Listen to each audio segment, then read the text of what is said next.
രാധ ഞാൻ രാധ, കണ്ണനെ മറക്കാത്ത രാധ. രാധ ഞാൻ രാധ, കണ്ണനെ മറക്കാത്ത രാധ. വൃന്ദാവനം നീ മറന്നോ, മധുരയെ നീ മറന്നോ.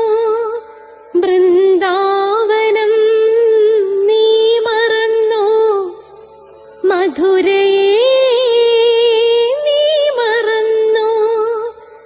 രാധയെ നീ മറന്നോ, കണ്ണാ പൈക്കളെ നീ മറന്നോ.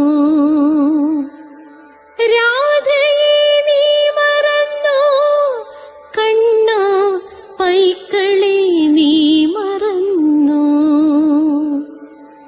രാധ രാധ രാധ രാധ,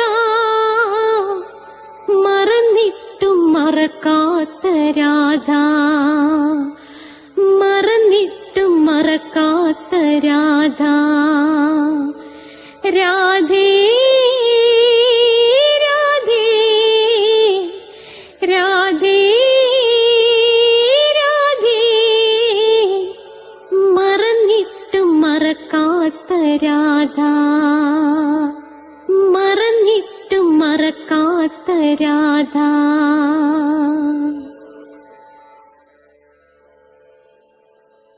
രാധേ രാധേ ഓ രാധേ രാധേ, രാധേ രാധേ ഓ രാധേ രാധേ. രാധേ രാധേ എന്ന ചാനലിൻ്റെ സൗന്ദര്യ ലഹരി ക്ലാസ്സുകളിലേക്ക് എല്ലാവർക്കും സ്വാഗതം. ഇന്ന് 12ാമത്തെ ശ്ലോകമാണ്. ഇതിനു മുമ്പുള്ള ശ്ലോകങ്ങളൊക്കെ നമ്മൾ പ്ലേലിസ്റ്റിനകത്ത് കൊടുത്തിട്ടുണ്ട്, നിങ്ങളത് കാണുക. സബ്സ്ക്രൈബ് ചെയ്താൽ എല്ലാ തിങ്കളാഴ്ചയും 12 മണിക്ക് നാരായണീയത്തിൻ്റെ ക്ലാസ്, ചൊവ്വാഴ്ച 12 മണിക്ക് കണ്ണൻ്റെ രാധ, കൃഷ്ണൻ്റെ രാധ, രാധയുടെ പ്രണയം എന്ന പേരിൽ രാധാറാണിയുടെ ജനനം മുതൽ മരണം വരെയുള്ളത് നമ്മൾ റിസർച്ച് ചെയ്ത് അവതരിപ്പിക്കുകയാണ്. എല്ലാ ബുധനാഴ്ചയും ഉടൻ ആരംഭിക്കുന്നു ഭജഗോവിന്ദത്തിൻ്റെ ക്ലാസ്, എല്ലാ വ്യാഴാഴ്ചയും അഷ്ടപതിയുടെ ക്ലാസ്, എല്ലാ വെള്ളിയാഴ്ചയുമാണ് സൗന്ദര്യലഹരിയുടെ ക്ലാസ്. അതുകൂടാതെ ഇംഗ്ലീഷ് സംസാരിക്കാൻ ആഗ്രഹിക്കുന്നവർക്ക് വേണ്ടി സ്പോക്കൺ ഇംഗ്ലീഷിൻ്റെ വീഡിയോ ഇട്ടിട്ടുണ്ട്. പിന്നെ ചിലർക്ക് എൻ്റെ അടുത്ത് നേരിട്ട് ചേർന്ന് പഠിക്കാൻ ആഗ്രഹം പ്രകടിപ്പിക്കുന്നവരുണ്ട്. ഞാൻ കൊല്ലത്താണ്. 30 ദിവസം കൊണ്ട് ഇംഗ്ലീഷ് സംസാരിക്കുമില്ലെങ്കിൽ ഫുൾ എമൗണ്ടും തിരിച്ചു തരുമെന്നതാണ് എൻ്റെ രീതി. ദൂരെ നിന്ന് വരുന്ന ആൺകുട്ടികൾക്കും പെൺകുട്ടികൾക്കും എല്ലാം ഇവിടെ ഹോസ്റ്റൽ സൗകര്യം ഉണ്ടായിരിക്കുന്നതാണ്. പിന്നെ അതേ കണക്ക് തന്നെ നിങ്ങൾക്ക് ജ്യോതിഷം, ഓരോ മാസത്തിൽ ജനിച്ചവരുടെ ഫലം, നക്ഷത്രത്തിൽ ജനിച്ചവരുടെ ഫലം ഞാൻ കൊടുത്തിട്ടുണ്ട്, നിങ്ങളത് കാണുക. പിന്നെ നിങ്ങൾക്ക് ജ്യോതിഷപരമായി എന്ത് സംശയം ഉണ്ടെങ്കിലും എൻ്റെ 96453339 ഡിസ്ക്രിപ്ഷൻ ബോക്സിൽ ഈ നമ്പർ കൊടുത്തിട്ടുണ്ട്, നിങ്ങൾ എന്നെ വിളിച്ചാൽ മതി. തികച്ചും സൗജന്യമായിരിക്കും. പ്ലേലിസ്റ്റ് എടുത്താൽ അഷ്ടാവക്ര ഗീതയുണ്ട്, കാണണേ. രാധികാ കവചൻ 2 ഞാൻ പഠിപ്പിച്ചിട്ടുണ്ട്. രാധാ സഹസ്രനാമമുണ്ട്, അത് നമ്മുടെ കൃഷ്ണപ്രിയ വരികൾ ഉൾപ്പെടെയും വരികളില്ലാതെയും പാടിയിട്ടിട്ടുണ്ട്. രാധാ മാനസതന്ത്രമുണ്ട്, ബുദ്ധൻ്റെ ജനനം മുതൽ മരണം വരെയുള്ള ജീവിത കഥയുണ്ട്, നിരവധി ഷോർട്ട് സ്റ്റോറീസ്, പിന്നെ ഷോർട്ട് വീഡിയോസ് ഉണ്ട്. എന്നും രാവിലെ സബ്സ്ക്രൈബ് ചെയ്തവർക്ക് പോസിറ്റീവ് എനർജി കിട്ടുന്ന മോർണിംഗ് മെസ്സേജസ് ഉണ്ട്. അപ്പം നമുക്ക് പ്രാർത്ഥിച്ചുകൊണ്ട് തുടങ്ങാം. ഓം മഹാഗണപതേ നമ, ഓം ശ്രീ രാധാകൃഷ്ണായ നമ, ഓം രാധായേ സ്വാഹ. രാധേ രാധേ ഓ രാധേ രാധേ, രാധേ രാധേ ഓ രാധേ രാധേ, രാധേ രാധേ ഓ രാധേ രാധേ, രാധേ രാധേ ഓ രാധേ രാധേ, രാധേ രാധേ ഓ രാധേ രാധേ, രാധേ രാധേ ഓ രാധേ രാധേ. ബർസാനെ വാലി രാധാറാണിക്ക് ജയ്, എൻ്റെ മാതാവ് രാധാറാണിക്ക് ജയ്. എനിക്ക് സർവൈശ്വര്യങ്ങളും വാരിക്കോരി തരുന്ന എൻ്റെ പൊന്ന് രാധാറാണി അമ്മക്ക് ജയ്. എനിക്ക് രോഗങ്ങൾ വരാതെ കാത്തുരക്ഷിക്കുന്ന രാധാറാണി അമ്മക്ക് ജയ്. എന്നെ സർവ്വ പാപങ്ങളിൽ നിന്നും മോചിപ്പിക്കുന്ന രാധാറാണി അമ്മക്ക് ജയ്. എനിക്ക് രോഗം വരാതെ കാത്തുരക്ഷിക്കുന്ന പൊന്നു രാധാറാണി അമ്മക്ക് ജയ്. എനിക്ക് ആപത്തുകൾ വരാതെ കാത്തുരക്ഷിക്കുന്ന രാധാറാണി അമ്മക്ക് ജയ്. ഇന്നത്തെ നമ്മുടെ 12ാമത്തെ ശ്ലോകം പാടിത്തരുന്നത് നിങ്ങളുടെ മനം കവർന്ന നിങ്ങളുടെ പ്രിയങ്കരിയായ കൃഷ്ണപ്രിയയാണ്. കൃഷ്ണപ്രിയ. സൗന്ദര്യ ലഹരി പാടുക എന്ന് പറഞ്ഞാൽ നിസ്സാര കാര്യമല്ല. സൗന്ദര്യ ലഹരിയുടെ ശ്ലോകം പലതും സാധാരണ ഈണങ്ങൾക്ക് വഴങ്ങുന്നതല്ല. പക്ഷെ വളരെ അനായാസമായി, വളരെ ലളിതമായി ആ സൗന്ദര്യ ലഹരിയുടെ സകല ഭാവങ്ങളും ഉൾക്കൊണ്ട് തികഞ്ഞ അക്ഷരസ്ഫുടതയോടുകൂടി നമ്മുടെ കൃഷ്ണപ്രിയ അത് അവതരിപ്പിക്കുകയാണ്, പാടുകയാണ്. നിങ്ങളത് കേട്ടുകൊള്ളൂ. അതിനുശേഷം ഞാൻ ക്ലാസ് എടുക്കുന്നതായിരിക്കും.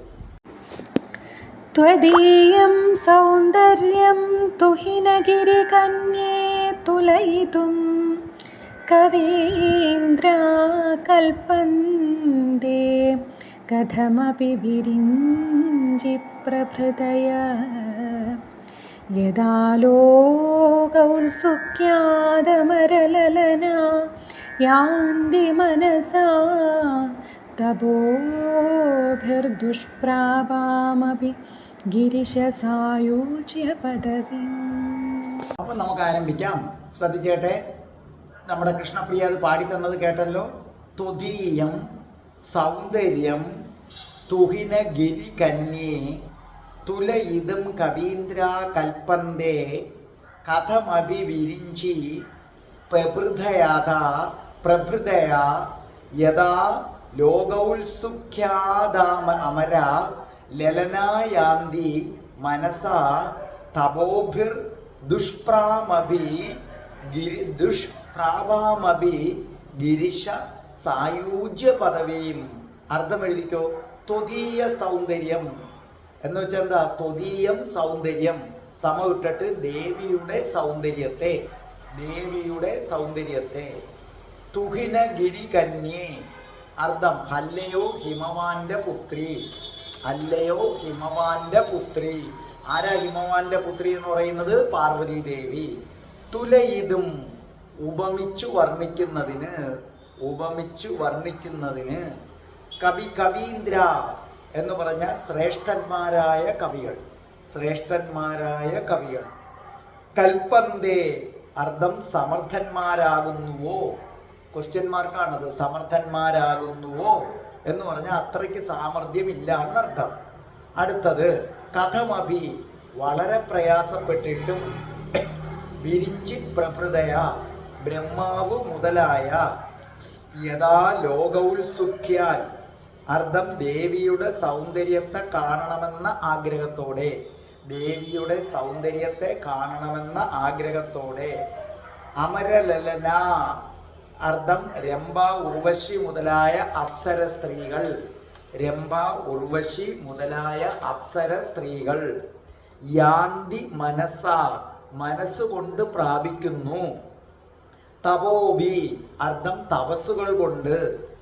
ദുഷ്പ്രാപാമഭി ലഭിക്കുന്നതിന് കഴിയാതിരുന്നാലും, ലഭിക്കുന്നതിന് പ്രയാസമാണെങ്കിലും എന്നാണ് അർത്ഥം. ലഭിക്കുന്നതിന് പ്രയാസമാണെങ്കിലും.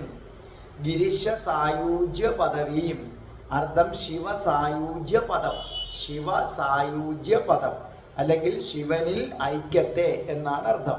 ഇവിടുത്തെ അർത്ഥം എന്താണ്? അല്ലയോ ഹിമവൽ പുത്രിയായ ദേവി, ദേവിയുടെ സൗന്ദര്യത്തെ ഉപമിച്ചു വർണ്ണിക്കുന്നതിന് ബ്രഹ്മാവ്, ബൃഹസ്പതി തുടങ്ങിയ കവിശ്രേഷ്ഠന്മാര് അല്ലേ, ഹിമവാന്റെ പുത്രിയായ ദേവിയുടെ സൗന്ദര്യത്തെ വർണ്ണിക്കുന്നതിന് ബ്രഹ്മാവ്, ബൃഹസ്പതി തുടങ്ങിയ കവിശ്രേഷ്ഠന്മാര് വളരെ പ്രയാസപ്പെട്ടു. എന്നിട്ടും അവർക്കതിന് കഴിഞ്ഞില്ല. അവർക്ക് ആ ദേവിയുടെ സൗന്ദര്യം വർണ്ണിക്കാൻ അവർക്ക് കഴിഞ്ഞില്ല. രംഭ, ഉർവശി തുടങ്ങിയ അപ്സര സ്ത്രീകൾ പോലും ദേവിയുടെ സൗന്ദര്യത്തെ കാണണമെന്ന അതിയായ മോഹത്താൽ തപസ്സുകൾ അനുഷ്ഠിച്ച് മനസ്സുകൊണ്ട് സദാശിവ സായൂജ്യ പദവിയെ പ്രാപിക്കുന്നു. അപ്പോൾ ഉർവശിയും രംഭയും ഒക്കെ ദേവിയെ കാണാൻ വേണ്ടി തപസ് അനുഷ്ഠിച്ചിട്ട് ശിവനെ പ്രാപിക്കുന്നു. അതെന്തുകൊണ്ടാണെന്ന് ഞാനിത് എക്സ്പ്ലെയിൻ ചെയ്യുമ്പോൾ നിങ്ങൾക്ക് പറഞ്ഞു തരാം. ശ്രദ്ധിച്ചു കേട്ടോളണം. ദേവിയുടെ സൗന്ദര്യം അസാമാന്യമാണ്. നമ്മൾ സാധാരണക്കാർക്ക് വർണ്ണിക്കാൻ പോയിട്ട് അത് എന്താണെന്ന് പറയാൻ പോലും പറ്റത്തില്ല. കാരണം ബ്രഹ്മാവും ബൃഹസ്പതിയുമാണല്ലോ ഏറ്റവും വലിയ കവി ശ്രേഷ്ഠന്മാര്. അപ്പൊ ഏറ്റവും വലിയ കവി ശ്രേഷ്ഠന്മാരായ ബ്രഹ്മാവിനും ബൃഹസ്പതിക്കും പോലും കഴിയുന്നില്ല ദേവിയുടെ സൗന്ദര്യം കാണാനുള്ള ഭാഗ്യം പോലും ശിവന് മാത്രം, ശിവഭഗവാന് മാത്രമുള്ള ഒന്നാണ്. അപ്പൊ ദേവിയെ കാണണമെങ്കിൽ ശരിക്കും പറഞ്ഞാൽ തപസ് ചെയ്ത് സദാശിവനെ പ്രസാദിപ്പിക്കണം. സദാശിവ ഭാവത്തെ ആ തപസ് കൊണ്ട് പ്രാപിക്കണം. അതുകൊണ്ടാണ് അപ്സരസുകള് മഹായോഗികൾക്ക് പോലും പെട്ടെന്ന് പ്രാപിക്കാൻ കഴിയാത്ത ശിവപ്രീതി നേടുന്നതിന്, ശിവസായൂജ്യം കിട്ടുന്നതിന് വേണ്ടി രംഭ, ഉർവശി തുടങ്ങിയ അപ്സര സ്ത്രീകൾ പോലും കഠിനമായ തപസ് ചെയ്തതേ. ഇത് വളരെ ശ്രദ്ധിച്ചു കേട്ടോണ്ട്. ദേവിയുടെ സൗന്ദര്യത്തെ കിട്ടാൻ ശിവനെയാണ് ഇവർ തപസ് ചെയ്തത്. അതിലേക്കാണ് ഞാൻ വരുന്നത്. ശക്തി എന്ന് പറയുന്നത് സൂക്ഷ്മാവസ്ഥ, കണ്ണുകൊണ്ട് കാണാൻ പറ്റാത്ത അവസ്ഥ. ശിവൻ എന്ന് പറയുന്നത് സ്ഥൂലാവസ്ഥ, അതായത് ദേഹമുണ്ട് കാണാവുന്നത്. ഇപ്പൊ ഞാൻ ശരിക്കും പറയാം, കറണ്ട് എന്നത് സൂക്ഷ്മാവസ്ഥയാണ്, നമ്മൾ ആരും അതിനെ കാണുന്നില്ല. ഫ്രിഡ്ജ് എന്നത് സ്ഥൂലാവസ്ഥയാണ്. അപ്പൊ ശക്തി, ദേവി സൂക്ഷ്മാവസ്ഥയും ശിവനാകട്ടെ കണ്ണുകൊണ്ട് കാണാൻ പറ്റുന്ന സ്ഥൂലാവസ്ഥയുമാണ്. ശരിക്കും പറഞ്ഞാൽ ദേവിയിൽ നിന്നാണ് ശിവൻ ഉണ്ടായത്. ഏതുപോലെ പാലിൽ നിന്ന് നെയ്യ് ഉണ്ടാകുന്നത് പോലെ നമ്മൾ പാലിൽ നിന്നാണ് നെയ്യ് എടുക്കുന്നത്. അതുപോലെ ശക്തിയിൽ നിന്നാണ്, അല്ലെങ്കിൽ ശക്തി പരിണമിച്ചതാണ് ആരെന്ന് പറയുന്നത് ശിവൻ. എന്ന് പറഞ്ഞാൽ പാർവതിയിൽ നിന്ന് പരിണമിച്ചതാണ് ശിവൻ. വളരെ ശ്രദ്ധിച്ചു കേട്ടോണം. ഈ ശ്ലോകങ്ങൾ എഴുതിയിരിക്കുന്നത് ശിവഭഗവാൻ തന്നെയാണ്, വേറൊരാളല്ല. അപ്പൊ ശിവഭഗവാൻ തന്നെ പറയുന്നു, ഞാൻ ആവിർഭവിച്ചത് പാർവതിയിൽ നിന്ന് പരിണമിച്ചിട്ടാണ് ശിവൻ ഉണ്ടായത്. അപ്പൊ അടുത്ത ചോദ്യം നമുക്ക് ചോദിക്കാം, ആരാണ് പാർവതി ദേവി? പാർവതി ദേവി എന്ന് പറഞ്ഞാൽ രാധാറാണിയുടെ അംശാവതാരമാണ്. അതുകൊണ്ടാണ് അടുത്ത ജന്മത്ത് കൃഷ്ണൻ വന്നപ്പോൾ പാർവതി ദേവി ജാമ്പവതിയായി ജനിച്ച് കൃഷ്ണന്റെ പത്നിയായി മാറിയത് ബ്രഹ്മസൂത്രത്തിൽ ഇത് വ്യക്തമായി പറയുന്നുണ്ട്. അപ്പൊ ശ്രദ്ധിച്ചു കേട്ടോണേ, പാലിൽ നിന്ന് നെയ്യ് ഉണ്ടാക്കിയെടുക്കുന്നത് പോലെ ശക്തിയിൽ നിന്ന്, ദേവിയിൽ നിന്ന് ഉണ്ടായതാണ് ശിവഭഗവാൻ എന്ന് പറയുന്നത്. അതായത് പാർവതി ദേവി പരിണമിച്ചാണ് ശിവഭഗവാൻ ഉണ്ടായത്. ആരാണ് പാർവതി ദേവി? സാക്ഷാൽ രാധാറാണി തന്നെയാണെന്ന് ബ്രഹ്മസൂത്രത്തിൽ അടിവരയിട്ട് പറയുന്നു. അപ്പൊ പാർവതിയിൽ നിന്നാണ് ശിവൻ ഉണ്ടായതെന്ന് പറഞ്ഞാൽ രാധാറാണിയിൽ നിന്നാണ് ശിവൻ ഉണ്ടായത്. അപ്പൊ ഈ പ്രപഞ്ചത്തിലെ പുരുഷന്മാരും സ്ത്രീകളും എല്ലാം ആദി പരാശക്തിയിൽ നിന്ന് പരിണമിച്ചുണ്ടായതാണ്. ആ ആദി പരാശക്തി ആരെന്ന് ആണ് ബ്രഹ്മസൂത്രത്തിൽ പറയുന്നത്? സാക്ഷാൽ രാധാറാണി തന്നെയാണ്. അപ്പൊ രാധാറാണിയിൽ നിന്നാണ് കൃഷ്ണൻ, അല്ലാതെ കൃഷ്ണനിൽ നിന്നല്ല രാധാറാണി. ഇത് പറയുന്നത് ഞാനല്ല, ശിവഭഗവാനാണ് പറയുന്നത്. സൗന്ദര്യ ലഹരിയുടെ ആദ്യത്തെ ശ്ലോകങ്ങൾ എഴുതിയത് ശിവഭഗവാനാണ്. അപ്പൊ ഇവിടെ എന്താ പറഞ്ഞിരിക്കുന്നത്? അപ്പം ഈ രാധാറാണി തന്നെയാണ് കൃഷ്ണനും ശിവനും ബ്രഹ്മാവും ഒക്കെ ആയി മാറിയത്. അവരൊക്കെ ജനിച്ചത് രാധാറാണിയിൽ നിന്നാണ്. ഇനി ശക്തിയെ കിട്ടാനുള്ള വാതിലാണ് ശിവൻ. ശിവനിലൂടെ മാത്രമേ ശക്തി ഇരിക്കുന്ന സ്ഥലത്തേക്ക് എത്താൻ പറ്റൂ. രാധാറാണിയെ കിട്ടാനുള്ള വാതിലാണ് കൃഷ്ണൻ. കൃഷ്ണനിലൂടെ മാത്രമേ രാധാറാണിയുടെ അടുക്കൽ എത്താൻ പറ്റൂ എന്ന് പറഞ്ഞാൽ ശിവഭഗവാൻ അനുഗ്രഹിക്കുന്നവർക്ക് മാത്രമേ പാർവതി ദേവിയെ കാണാൻ പറ്റൂ. കൃഷ്ണൻ അനുഗ്രഹിക്കുന്നവർക്ക് മാത്രമേ രാധാറാണിയെ കാണാൻ പറ്റൂ. കൃഷ്ണന് ഒരു വാതിലാണ്, രാധാറാണി ഇരിക്കുന്ന മുറിയുടെ വാതിലാണ് കൃഷ്ണൻ. അതേ കണക്ക് പാർവതി ദേവി ഇരിക്കുന്ന മുറിയുടെ വാതിലാണ് ശിവനും. അപ്പോ ആ വാതിലിൽ മുട്ടണം. നിങ്ങളൊരു കാര്യം മനസ്സിലാക്കുക, കുഞ്ഞുനാൾ തൊട്ടേ ഞാൻ കൃഷ്ണന്റെ വാതിലിൽ മുട്ടുന്ന ഒരാളാണ്. ഞാൻ കഠിന കൃഷ്ണഭക്തനാണ്. കൃഷ്ണന്റെ അമ്പലത്തിലല്ലാതെ എവിടെയും ഞാൻ പോകത്തില്ല.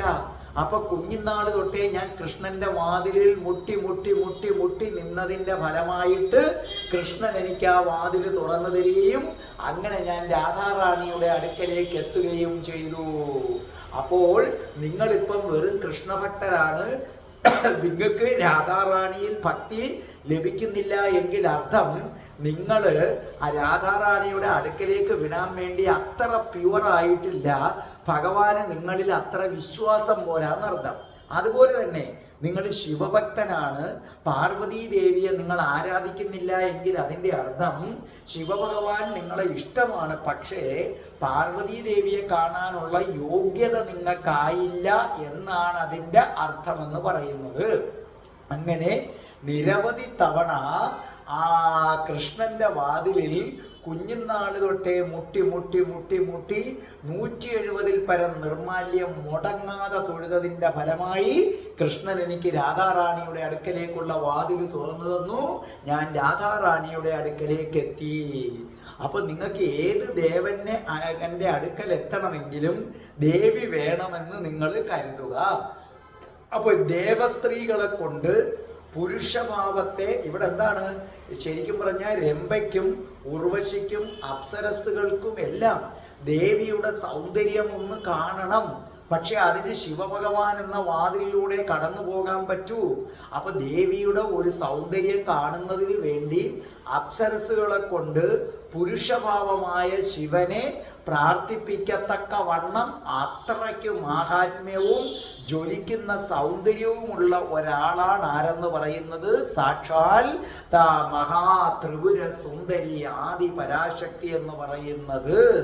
ഇവിടെ ഇനി ഇതിൻ്റെ മറ്റൊരർത്ഥം എടുത്താൽ ശിവനും കൃഷ്ണനും ഒക്കെ നമ്മൾ തന്നെയാണ്. നമ്മളിൽ തന്നെ രാധാറാണിയും പാർവതീ ദേവിയും ഒക്കെ ഇരിപ്പുണ്ട്. അതാണ് നമ്മുടെ ശക്തി എന്ന് പറയുന്നത്. അപ്പൊ നമ്മുടെ ശരീരം ശിവനാണെങ്കിൽ കുണ്ഡലിനി ഭാവത്തിൽ രാധാറാണിയും പാർവതീദേവിയും ഒക്കെ ഇരിപ്പുണ്ട്. ആ ശക്തിയെ നിങ്ങൾ എന്ത് ചെയ്യണം? ഉണർത്തണം. അത് എങ്ങനെ ഉണരും? അനാവശ്യ ചിന്തകൾ നിർത്തുന്ന സമയത്ത് ഉണരും. നിങ്ങളിപ്പോൾ കണ്ണുകൊണ്ട് പുറത്തുള്ളത് കാണുന്നു, കാതുകൊണ്ട് പുറത്തുള്ളവരുടെ ശബ്ദം കേൾക്കുന്നു. എന്നാൽ കണ്ണുകൊണ്ട് ഉള്ളിലുള്ളത് കാണുക, കാതുകൊണ്ട് ഉള്ളിലിരുന്നുള്ള ഓം ജപം നിങ്ങൾ കേൾക്കുക. നിങ്ങളുടെ ഉള്ളിലിരുന്ന ഒരാൾ ഓം എന്ന് ജപിക്കുന്നുണ്ട്, അത് കേൾക്കുക. പഞ്ചേന്ദ്രിയങ്ങളെ നിങ്ങൾ ഉള്ളിലേക്ക് വലിക്കുക.